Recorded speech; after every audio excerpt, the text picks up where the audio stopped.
नमस्कार। रामचरितमानस पाठ की श्रृंखला में आज आगे का पाठ हम करेंगे। अभी तक हम दोहा नंबर 292 तक का पाठ किए हैं। आज इससे आगे का पाठ करेंगे।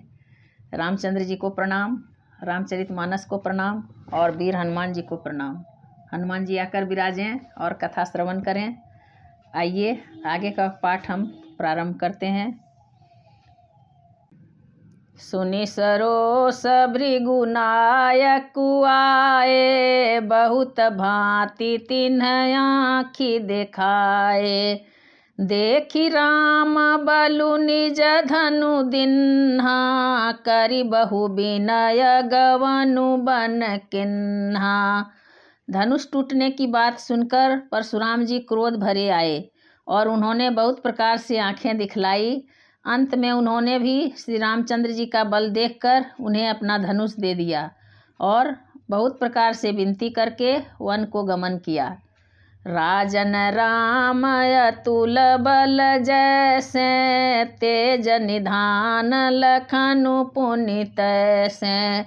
कंपहि भूप बिलोकत जाके, जिमि गजहरि किशोर के ताके।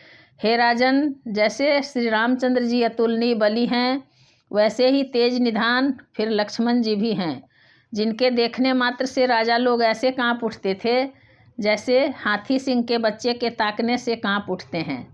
देव देखी तब बालक दो, अब नयाखी तर आवत को। दूत वचन रचना प्रिय लागी, प्रेम प्रताप वीर रस पागी। हे देव, आपके दोनों बालकों को देखने के बाद अब आँखों के नीचे कोई आता ही नहीं, हमारी दृष्टि पर कोई चढ़ता ही नहीं। प्रेम प्रताप और वीर रस से पगी हुई दूतों की वचन रचना सबको बहुत प्रिय लगी। सभा समेत राउ अनुरागे, दूतन देन निछावरी लागे। कही अनीति ते मुदहि काना, धर्म विचारी सबहि सुख माना। सभा सहित राजा प्रेम में मग्न हो गए और दूतों को निछावर देने लगे। उन्हें निछावर देते देखकर यह नीति विरुद्ध है ऐसा कहकर दूत अपने हाथों से कान मूंदने लगे। धर्म को विचार कर उनका धर्मयुक्त बर्ताव देखकर सभी ने सुख माना। तब उठी भूप वशिष्ठ कहूँ, दिन्ह पत्रिका जाई। कथा सुनाई गुरहि सब, सादर दूत बुलाई। तब राजा ने उठकर वशिष्ठ जी के पास जाकर उन्हें पत्रिका दी और आदरपूर्वक दूतों को बुलाकर सारी कथा गुरु जी को सुना दी। सुनि बोले गुर अति सुख पाई, पुण्य पुरुष कहूँ महि सुख छाई। जिमि सरिता सागर महु जाहि, यद्यपि ताहि कामना नाहि। सब समाचार सुनकर और अत्यंत सुख पाकर गुरु बोले, पुण्यात्मा पुरुष के लिए पृथ्वी सुखों से छाई हुई है। जैसे नदियाँ समुद्र में जाती हैं, यद्यपि समुद्र को नदी की कामना नहीं होती। तिमि सुख संपत्ति बिनहि बोलाए, धर्मशील पहि जाहि सुभाए। तुम गुर विप्रधेनु सुर सेवी, तसि पुनीत कौसल्या देवी। वैसी ही सुख और संपत्ति बिना ही बुलाए स्वाभाविक ही धर्मात्मा पुरुष के पास जाती हैं। तुम जैसे गुरु ब्राह्मण गाय और देवता की सेवा करने वाले हो, वैसी ही पवित्र कौशल्या देवी भी हैं। सुकृति तुम समान जग माही, भयउ न है को होने उनाही। तुम ते अधिक पुण्य बड़का के, राजन राम सरिस सुत जाके। तुम्हारे समान पुण्यात्मा जगत में न कोई हुआ, न है और न होने का है। हे राजन, तुमसे अधिक पुण्य और किसका होगा जिसके राम सरीखे पुत्र हैं। वीर विनीत धर्म व्रतधारी गुण सागर बर बालक चारी। तुम कहूँ सर्व काल कल्याणा सजहु बरात बजाई निशाना। और जिसके चारों बालक वीर विनम्र धर्म का व्रत धारण करने वाले और गुणों के सुंदर समुद्र हैं, तुम्हारे लिए सभी कालों में कल्याण है। अतएव डंका बजवाकर बारात सजाओ। चलहु बेगी सुनि गुर बचन भले ही नाथ सिरुनाई। भूपति गवने भवन तव दूतन वासुदेवाई।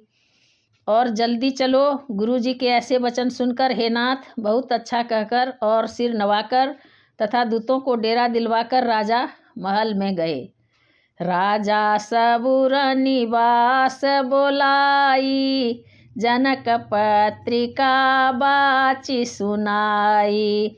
सुनि संदेश सकल हरसानी अपर कथा सब भूप बखानी। राजा ने सारे रनिवास को बुलाकर जनक जी की पत्रिका बाँचकर सुनाई। समाचार सुनकर सब रानियां हर्ष से भर गई। राजा ने फिर दूसरी सब बातों का जो दूतों के मुख से सुनी थी वर्णन किया। प्रेम प्रफुल्लित राजहि रानी मनहु सिखिनी सुनि बारिद बानी। मुदित शीस देहि गुर नारी अति आनंद मगन महतारी। प्रेम में प्रफुल्लित हुई रानियां ऐसी सुशोभित हो रही हैं जैसे मोरनी बादलों की गरज सुनकर प्रफुल्लित होती हैं। बड़ी बूढ़ी अथवा गुरुओं की स्त्रियां प्रसन्न होकर आशीर्वाद दे रही हैं। माताएं अत्यंत आनंद में मग्न हैं। लेहि परस्पर अति प्रिय पाती हृदय लगाई जुड़ा वही छाती। राम लखन कै कीरति करनी बारहि बार भूप बर बरनी। उस अत्यंत प्रिय पत्रिका को आपस में लेकर सब हृदय से लगाकर छाती शीतल करती हैं। राजाओं में श्रेष्ठ दशरथ जी ने श्री राम लक्ष्मण जी की कीर्ति और करनी का बारंबार वर्णन किया। मुनि प्रसादु कही द्वार सिधाए रानी न तब मही देव बोलाए। दिए दान आनंद समेता चले विप्रवर आशीष देता। यह सब मुनि की कृपा है, ऐसा कहकर वे बाहर चले आए। तब रानियों ने ब्राह्मणों को बुलाया और आनंद सहित उन्हें दान दिए। श्रेष्ठ ब्राह्मण आशीर्वाद देते हुए चले। जाचक लिए हकारी दिन्ह निछावरी कोटि विधि चिरुजीवहु सुतचारी चक्रवर्ती दशरथ के। फिर भिक्षुकों को बुलाकर करोड़ों प्रकार की निछावरें उनको दी।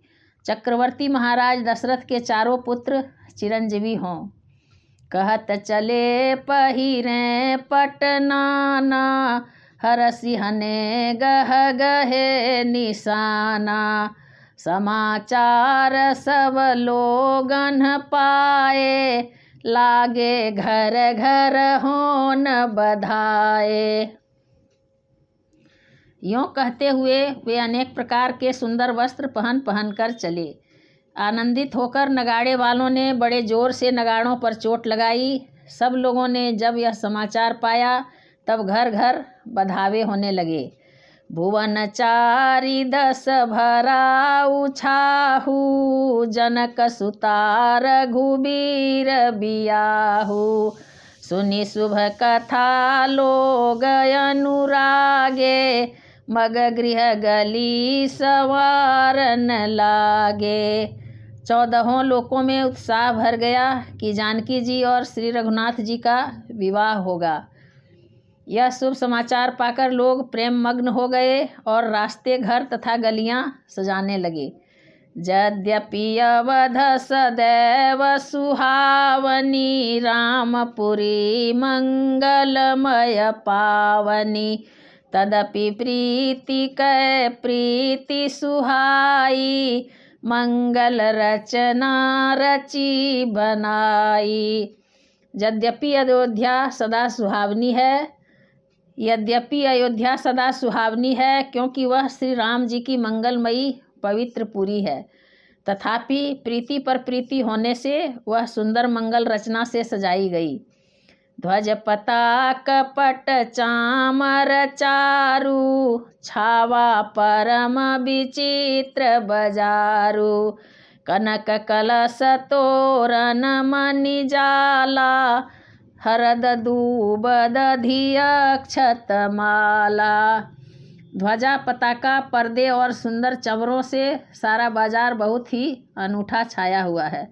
सोने के कलश, तोरण, मणियों की झालरें, हल्दी, दूब, दही, अक्षत और मालाओं से मंगलमय निज निज भवन, लोगन रचे बनाई। बीथी सींची चतुर समा, चौके चारु पुराई। लोगों ने अपने अपने घरों को सजाकर मंगलमय बना लिया। गलियों को चतुरसम से सींचा और द्वारों पर सुंदर चौक पुराए। चंदन, केसर, कस्तूरी और कपूर से बने हुए एक सुगंधित द्रव्य को चतुरसम कहते हैं। जहाँ तहाँ जूथ जूथ मिली भामिनी, सजी नव सप्त सकल दूती दामिनी। विधु बदनी मृग सावक लोचनी, निज स्वरूप रति मानु विमोचनी।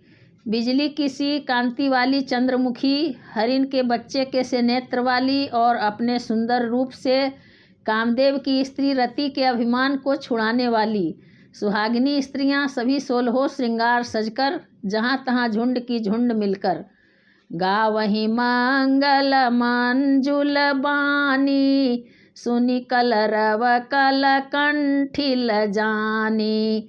भूप भवन किमि जाई बखाना, विश्व विमोहन रचेउ बिताना। मनोहर वाणी से मंगल गीत गा रही हैं, जिनके सुंदर स्वर को सुनकर कोयलें भी लजा जाती हैं। राजमहल का वर्णन कैसे किया जाए, जहाँ विश्व को विमोहित करने वाला मंडप बनाया गया है। मंगल द्रव्य मनोहर नाना, राजत बाजत विपुल निशाना।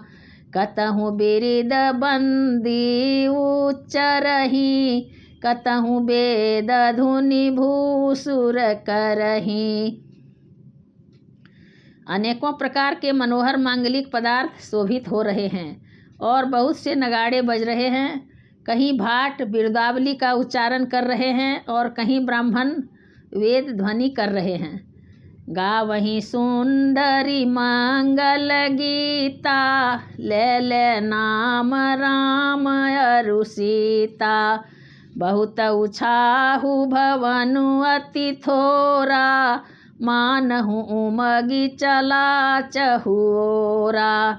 सुंदरी स्त्रियां श्री राम जी और श्री सीता जी का नाम ले लेकर मंगल गीत गा रही हैं। उत्साह बहुत है और महल अत्यंत ही छोटा है, इससे उसमें न समाकर मानो वह उत्साह आनंद चारों ओर उमड़ चला है। शोभा दशरथ भवन कई को कवि बरने पार, जहाँ सकल सुरसीस मणि राम लिन्ह अवतार। दशरथ के महल की शोभा का वर्णन कौन कवि कर सकता है, जहाँ समस्त देवताओं के शिरोमणि रामचंद्र जी ने अवतार लिया है। भूप भरत पुनि लिए बोलाई, हय गय स्यंदन साजहु जाई। चलहु बेगी रघुबीर बराता, सुनत पुलक पूरे दो भ्राता। फिर राजा ने भरत जी को बुला लिया और कहा कि जाकर घोड़े, हाथी और रथ सजाओ, जल्दी रामचंद्र जी की बारात में चलो। यह सुनते ही दोनों भाई भरत जी और शत्रुघ्न जी आनंदवश पुलक से भर गए। भरत सकल साहनी बोलाए, आय सुदेन मुदित उठि धाये। रचि रुचि जीन तुरग तिन्ह साजे, बरन बरन बर बाजी बिराजे। भरत जी ने सब साहनी घुड़साल के अध्यक्ष बुलाए और उन्हें घोड़ों को सजाने की आज्ञा दी। वे प्रसन्न होकर उठ दौड़े। उन्होंने रुचि के साथ यथा योग्य जीने कसकर घोड़े सजाए। रंग रंग के उत्तम घोड़े शोभित हो गए। सुभग सकल सुठी चंचल करनी, अयई बजरत धरत पग धरनी। नाना जाति न जाहि बखाने, निदरी पवनु जनु चहत उड़ाने। सब घोड़े बड़े ही सुंदर और चंचल करनी के हैं। वे धरती पर ऐसे पैर रखते हैं जैसे जलते हुए लोहे पर रखते हों। अनेकों जाति के घोड़े हैं जिनका वर्णन नहीं हो सकता। ऐसी तेज चाल के हैं मानो हवा का निरादर करके उड़ना चाहते हैं। तिन्ह सब छयल भये असवारा, भरत सरिस बय राजकुमारा। सब सुंदर सब भूषण धारी, कर सर चाप तून कटि भारी। उन सब घोड़ों पर भरत जी के समान अवस्था वाले सब छैल छबीले राजकुमार सवार हुए। ये सभी सुंदर हैं और सब आभूषण धारण किए हुए हैं। उनके हाथों में बाण और धनुष हैं तथा कमर में भारी तरकस बंधे हैं। छरे छबीले छयल सब सूर सुजान नवीन, जुग पद चरय सवार प्रति, जे असी कला प्रवीण। सभी चुने हुए छबीले छैल सूरवीर चतुर और नवयुवक हैं। प्रत्येक सवार के साथ 2 पैदल सिपाही हैं जो तलवार चलाने की कला में बड़े निपुण